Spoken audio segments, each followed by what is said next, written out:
सुप्रभात, नमस्कार, welcome back to लॉगोला। लास्ट लेक्चर में हम लोगों ने देखा रॉन्गफुल एक्ट क्या होता है, लीगल डैमेजेस क्या होते हैं और उसकी रेमेडीज क्या होती है।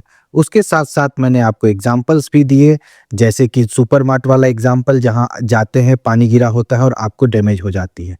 ठीक है, आज का क्लास में एक कहानी से शुरू करूंगा और वो कहानी कुछ इस प्रकार है। आप एक मार्केट में जाते हैं, मार्केट में बहुत भीड़ होती है। उस भीड़ भड़ाके में आपको किसी ने धक्का मार दिया और आप जो है सो गिर जाते हैं। अब यहाँ 3 पॉसिबिलिटीज हो सकती हैं। पहली पॉसिबिलिटी, उसने आपको जानबूझकर धक्का मारा। दूसरी पॉसिबिलिटी, उसने देखा नहीं, अनजाने में उससे धक्का लग गया। तीसरी पॉसिबिलिटी, उसको किसी ने धक्का मारा और उसके कारण से आपको धक्का लग गया और आप गिर गए और आपको चोट आई। इस तीनों पॉसिबिलिटी में क्या जो लॉ है हमारे देश की इसको सिमिलरली ट्रीट करेगी या फिर इसमें अलग अलग सजा होगा, अलग अलग कंपनसेशन होंगे। ठीक है, आज की क्लास में हम लोग यही समझेंगे कि मेंटल एलिमेंट क्या है, मेंटल एलिमेंट को कैसे समझते हैं और मेंटल एलिमेंट किस किस चीजों में डिवाइडेड है, खास करके टॉट को लेके। और अगर आप इस क्लास को कंटिन्यू करते हैं तो आपको मेंटल एलिमेंट जो मेंस रिया होता है क्रिमिनल लॉ में भी, उसको भी समझने में आसानी होगी। चलिए तो शुरू करते हैं आज का क्लास। आज की क्लास में हम लोग देखने वाले हैं कि मेंटल एलिमेंट्स क्या क्या होते हैं। इस लेक्चर को मैंने 3 पार्ट्स में डिवाइड किया है। आज मैं आपके साथ पहले पार्ट में हूं, जिसमें मैं आपको समझाऊंगा कि मेंटल एलिमेंट क्या है, इसको कैसे डिसाइड करते हैं, ये कैसे अफेक्ट करता है अलग अलग केसेस में, और मेंस रिया क्या है जो क्रिमिनल लॉ में अप्लाई होता है। ठीक है, तो अब मैं आपसे एक पूछता हूं, जो मैंने आपको कहानी शुरुआत में सुनाई उसमें 3 वेरिएशंस थे। तीनों वेरिएशन में आप अगर देखोगे तो अलग अलग माइंडसेट काम कर रही थी। ठीक है, पहले वेरिएशन में जब उसने जानबूझकर धक्का मारा तो वो उसका इंटेंट था कि आपको गिराए और आपको चोट लगे।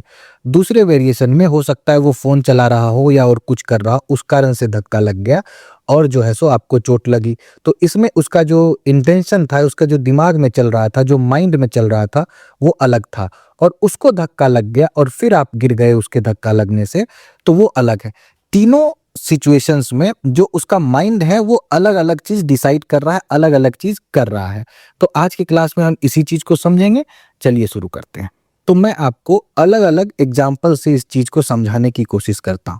ठीक है, तो सबसे पहला एग्जाम्पल हम लोग लेते हैं प्री डिटरमाइंड मर्डर का। आप समझिए कि एक इंसान है, उसका किसी से दुश्मनी है, वो सारा प्लानिंग करके पहले जाता है, वो सामान खरीद के लाता है, चाकू लाता है, रॉड लाता है और फिर देखता है कि ये किस रास्ते से जा रहा है, नहीं जा रहा है, और पूरे प्लानिंग के साथ उसको मार देता है। ठीक है, पहला सिनेरियो ये है। तो अब इस सिनेरियो में अब इसको क्या सजा मिलनी चाहिए, क्योंकि इसने सब कुछ सोच समझ कर किया था। मतलब इसने सोचा भी वो करने का और उसको किया भी।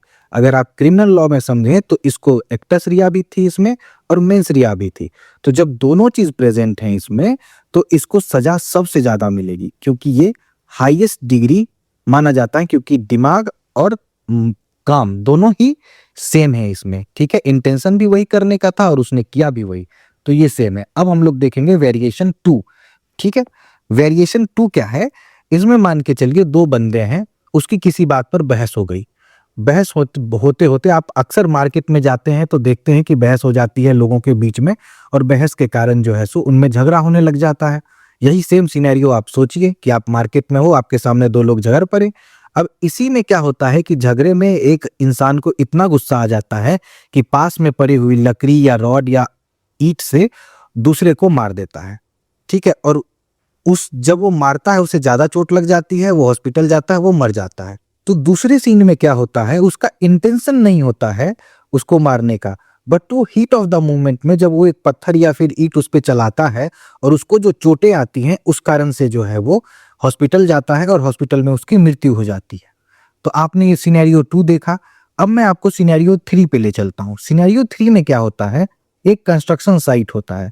कंस्ट्रक्शन साइट में वर्कर्स ऊपर काम कर रहे होते हैं 4th फ्लोर 5th फ्लोर पे, और नीचे से कोई इंसान पास कर रहा होता है अपने बाइक से या पैदल। ठीक है, इसी दौरान क्या होता है, एक ईंट या फिर एक रॉड या एक कंस्ट्रक्शन मटेरियल जो होता है ऊपर से नीचे गिरता है किसी भी आदमी के हाथ से छूट के और उस नीचे खड़े इंसान के ऊपर गिरता है और उसको चोट आ जाती है, ठीक है, और उस चोट के कारण वो मर जाता है।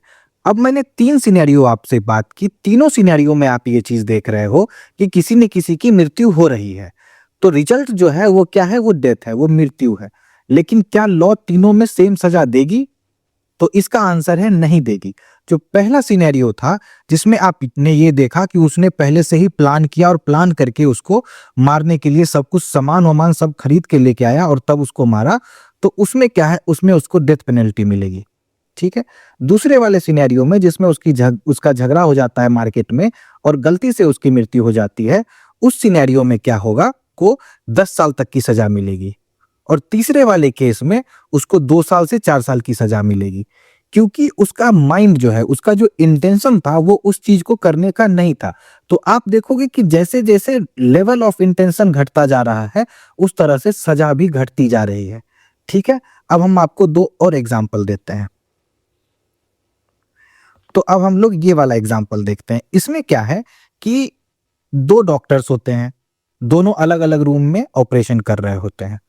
और ऑपरेशन में क्या होता है कि एक कॉटन स्वैब जो होता है, जो कॉटन होता है ऑपरेशन करने टाइम जिससे खून पूछते हैं, वो पेशेंट के अंदर रह जाता है।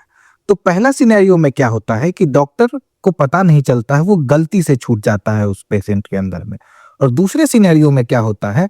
डॉक्टर उस स्वैब को देख लेता है कि अंदर छूट रहा है, बट उसको चूंकि और भी पेशेंट्स को देखना था तो वो सोचता है कि अरे छोड़ो, क्या होगा, रहने दो, और उसको छोड़ देता है वो जानबूझकर। तो इसमें आप देख रहे हो कि एक ने गलती से की और दूसरे ने जानबूझकर किया। तो दोनों में इंटेंशन का फर्क है। दोनों में एक ने केयरलेसनेस दिखाई कि वो केयरलेस था और वो जो है केयरलेसनेस में उसको पता नहीं चल पाया, उससे छूट गया, और एक जानबूझकर छोड़ रहा है। तो दोनों का अपराध अलग अलग होगा, दोनों को सजाएं जो है वो अलग अलग मिलेगी, ठीक है। आप ये चीज समझ गए कि अभी तक आपको ये समझ में आ गया होगा कि मेंटल एलिमेंट जो है सो कैसे काम करता है, ठीक है। अब हम लोग देखते हैं कि मेंटल एलिमेंट होता क्या है। तो मेंटल एलिमेंट का सिंपल सा मतलब है स्टेट ऑफ माइंड। तो जो लॉ है ये देखती है कि जिस वक्त पे क्राइम हो रहा था उस वक्त पे जो अक्यूज्ड है उसका स्टेट ऑफ माइंड क्या था, ठीक है। तो आपको अभी के पहले के एग्जाम्पल से ये चीज समझ में आ गई कि स्टेट ऑफ माइंड को कैसे देख रही है कोर्ट और कैसे जो है उसके द्वारा सजा दिया जा रहा है, ठीक है। तो आगे हम लोग बढ़ते हैं और मैं आपको एक बहुत इंपॉर्टेंट कॉन्सेप्ट अब समझा रहा हूं जिसको हम लोग कहते हैं मेंस रिया। मेंस रिया जब आप आईपीसी पर होगे, अब तो बीएनएस हो गया है, तो जब आप बीएनएस पर होगे तब आपको मेंस रिया का कॉन्सेप्ट आएगा। वहां पे 2 कॉन्सेप्ट है, एक्टस रिया और मेंस रिया। तो एक्टस रिया का मतलब होता है गिल्टी एक्ट और मेंस रिया का मतलब होता है गिल्टी माइंड, ठीक है। मैंने यहाँ पे एक्टस रिया को रॉन्गफुल एक्ट लिखा है, तो आप ये समझ रहे हो कि एक्टस रिया है गिल्टी एक्ट और मेंस रिया है गिल्टी माइंड। और जब क्रिमिनल जूरिस्प्रूडेंस में आप जाओगे तो क्रिमिनल जूरिस्प्रूडेंस में ये कहा जाता है कि जब तक गिल्टी माइंड और गिल्टी एक्ट दोनों साथ में नहीं होंगे तब तक क्राइम को, अपराध को अपराध नहीं माना जाएगा, और अगर माना जाएगा तो उसकी डिग्री कम हो जाएगी। और मेंस रिया का मतलब होता है कि आदमी का इंटेंशन क्या था। जैसे मैंने आपको वो एग्जांपल दिया कि वो इंटेंशन से मर्डर करता है, पहले सारा सामान खरीद के लाता है उसके लिए और फिर मर्डर करता है। तो वहां पे क्या हो गया कि उसका इंटेंशन था मारने का, इसीलिए उसने सारा सामान खरीदा, उसको देखा कि वो किस रास्ते से आता है, नहीं आता है। और दूसरा, वो उसको एक्ट भी करता है, वो जो खरीद के चाकू लाता है उसको उस चाकू से मार भी देता है। तो उसमें एक्ट भी हो गया और इंटेंशन भी था उसका। तो आपको इतना समझ में आ गया कि मेंस रिया क्या होती है। अब हम लोग आगे बढ़ते, अब हम लोग देखेंगे कि क्रिमिनल लॉ में और टॉर्ट लॉ में ये कैसे अलग अलग है, ठीक है। वो क्रिमिनल लॉ और टॉर्ट लॉ में इसको कैसे देखते हैं। तो सबसे पहले क्रिमिनल लॉ का एम क्या है? क्रिमिनल लॉ का एम है पब्लिक सेफ्टी। अगर मान के चलिए किसी मोहल्ले में मर्डर हो जाता है तो सरकार की ये जिम्मेदारी है कि उसका मर्डर ना हो, और अगर मर्डर हो गया हो तो सरकार की ये जिम्मेदारी है कि जनता को ये विश्वास दिलाए कि अगर मर्डर हो गया है तो आगे से ये चीज नहीं होगी। समझ रहे हो? और टॉर्ट लॉ का क्या है? टॉर्ट लॉ का सीधा सीधा एम ये है कि जो उसको नुकसान हुआ है उसकी भरपाई हो जाए, ठीक है, नुकसान की भरपाई हो जाए। उससे ज्यादा टॉर्ट लॉ का कोई एम नहीं है, ठीक है। कि जब क्रिमिनल लॉ की बात करते हैं तो गिल्टी माइंड को बियॉन्ड रीजनेबल डाउट प्रूव करना होता है। बट टॉर्ट लॉ में ऐसा नहीं है कि गिल्टी माइंड प्रूव करना ही पड़े, ठीक है। कभी जरूरत होती है, कभी जरूरत नहीं होती है। तो अब हम लोग आगे यही समझेंगे कि टॉर्ट लॉ में अगर जैसे क्रिमिनल में तो आपको समझ में आ गया कि गिल्टी माइंड होनी ही होनी चाहिए, और टॉर्ट में मैं आपको बोल रहा हूं कभी होना चाहिए कभी नहीं होना चाहिए। तो इसका क्या मतलब है, इसका मतलब मैं आपको आगे अभी समझाऊंगा। इससे पहले एक मैं आपको इलिस्ट्रेशन दिखा देता हूं कि दोनों में क्या डिफरेंस है, टॉर्ट लॉ में और क्रिमिनल लॉ में। ठीक है, आप एक बार देख लीजिए। टॉर्ट लॉ में क्या है कि रॉन्गफुल एक्ट होता है, उससे हार्म होता है, और उस हार्म के लिए जो है सो कंपनसेशन दे दिया जाता है, ठीक है।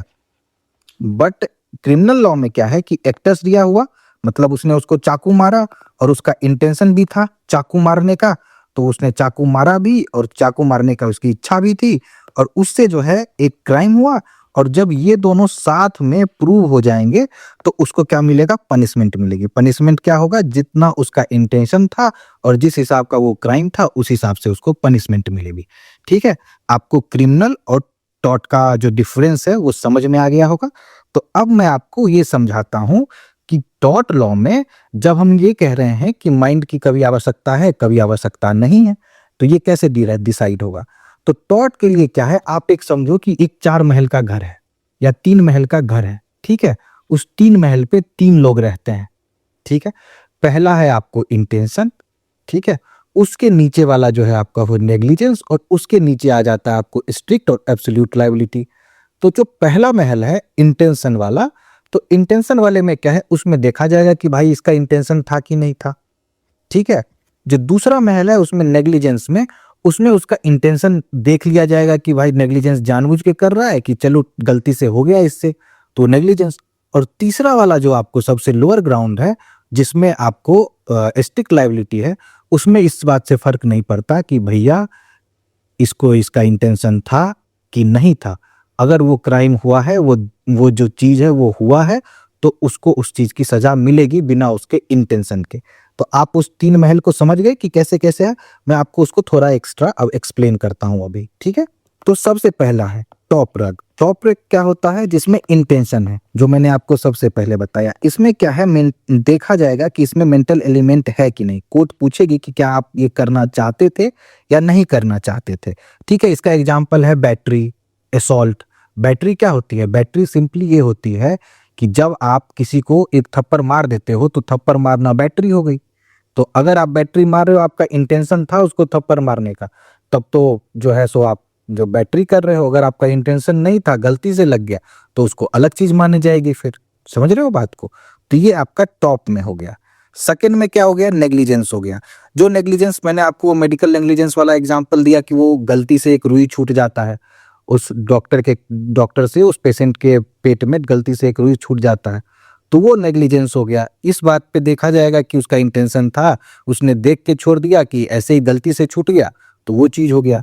और तीसरा जो है वो है आपको स्ट्रिक्ट लायबिलिटी और एब्सोल्यूट लायबिलिटी। तो इसमें नहीं देखा जाता है। तो इसका मैं आपको एक एग्जांपल भी देता हूँ। क्या है कि मान के चलिए कि आप अपने घर में एक शेर पाल लेते हो, और उस शेर को पालने के लिए आप जो है सो एक 20 फीट का जो है सो पिंजरा लगाते हो लोहे का। उसके बावजूद भी जो है सो शेर निकल के उससे और आपके पड़ोसी को खा जाता है। तो अब इस बात से फर्क नहीं पड़ता है कि आपने 20 इंच का पिंजरा लगाया था या 20 फीट का लगाया था या 20 मीटर का लगाया था, या किस प्रकार का पिंजरा लगाया था उसको रहने के लिए। चूंकि वो निकल के किसी को खा गया, तो उसकी जिम्मेदारी किसकी होगी, वो आपकी होगी। वो बिना इंटेंशन के ये बात प्रूव हो जाती है, ठीक है। तो मैं आपके लिए एक ये लेके आया हूं, आप इसको देखिए। जो शेर वाला एग्जाम्पल मैंने दिया वो ये एक नेग्लिजेंस का एग्जाम्पल हो गया, और ये इंटेंशनल टॉर्ट का एग्जाम्पल हो गया।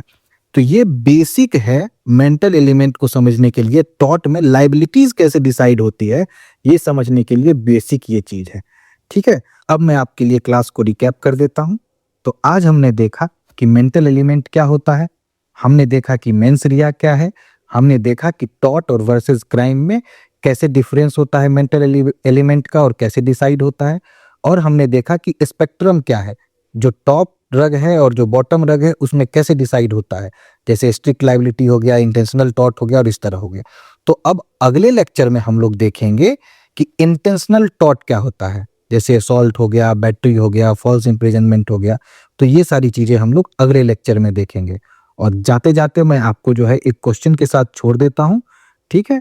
वो क्वेश्चन जो है आप लोग देखिए, समझिए, और अगर आपको समझ में आता है तो आप कमेंट में बताइए। जिनका भी सही आंसर होगा उनको मैं रिप्लाई दे दूंगा, ताकि साथ बाकी लोग समझ सकें। Thank you everyone for joining the class and please like, share, subscribe my channel. आप लोग सब्सक्राइब नहीं करोगे तो फिर आप लोग को वीडियो नहीं मिलेगा, और आप लाइक करोगे तो मुझे मोटिवेशन मिलेगा। Thank you for joining once again. Tata, bye bye, take care.